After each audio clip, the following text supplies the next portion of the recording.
দুই দলের সামনেই সহজ সমীকরণ ছিল, জিতলেই সেমিফাইনাল, হারলেই টি-20 বিশ্বকাপ থেকে বিদায়।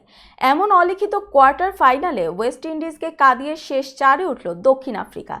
এই জয়ে গ্রুপ পর্বের পর সুপার 8-এও সব ম্যাচে অপরাজিত রইল প্রোটিয়ারা।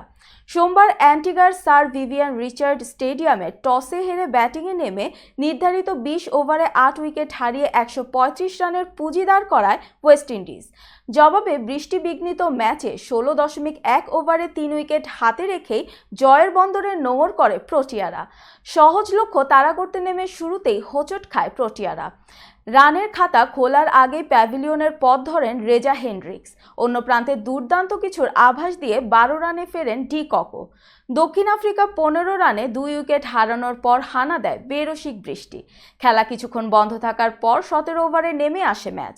প্রোটিয়াদের লক্ষ্য দাঁড়ায় 123 রান। অষ্টম উইকেটে রাবাদাকে সঙ্গে নিয়ে দুর্দান্ত এক জুটিতে স্বাগতিকদের স্বপ্ন ধূলিসাৎ করে দেন মার্কো ইয়ানসেন। শেষ ওভারের প্রথম বলে ছক্কা হাঁকিয়ে প্রোটিয়াদের জয়ের বন্দরে পৌঁছে দেন এই অলরাউন্ডার। শেষ পর্যন্ত 14 বলে 21 রানে অপরাজিত থেকেই মাঠ ছাড়েন।